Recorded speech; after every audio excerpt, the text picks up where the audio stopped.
My name is Mark Echo. I'm the guy who's been dreaming up crazy ideas his whole life and been being told that you're probably not going to be able to pull them off. What makes this country great is that the best and brightest minds that built it dreamt of what could be rather than what couldn't be. They rejected tradition and convention. They created, they expressed, they debated, and a country was born that is still the freest in the world. The president is the leader of this country. His highest responsibility, arguably, is to protect our freedoms. And the first among those is our right to speech. That's why I tagged the president's plane. The president can't fly around like a rock star, talking about how America is the greatest country in the world, but ignore what makes it great. I thought the idea of spray painting the president's plane would be a great way to open a dialogue and encourage a new way of thinking.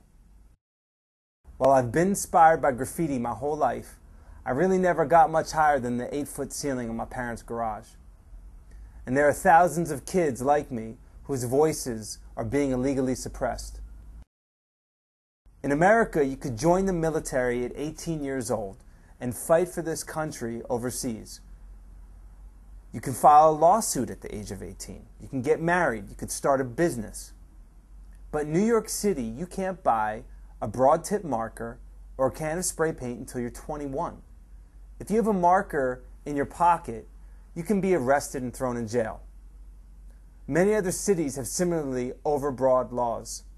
The fact that ignorant politicians continue to enact laws targeted against one of the most recognized art forms, arguably that my generation delivered to American popular culture and the world, just doesn't sit well with me. Since then, I learned that there are cities all over this country with laws that restrict kids who want to pursue legal art inspired by graffiti. Look, there's no gray area here. Vandalism and the destruction of other people's property is wrong. That's not what I'm advocating. Simply put, I'm advocating everyone's right to free speech.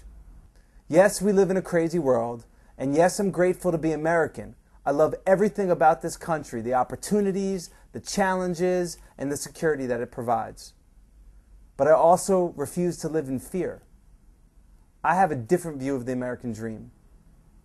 Remember, operating from a position of fear is to operate from a position of weakness. Instead, let's kick up our feet, let's chill, and celebrate the fact that we're still free.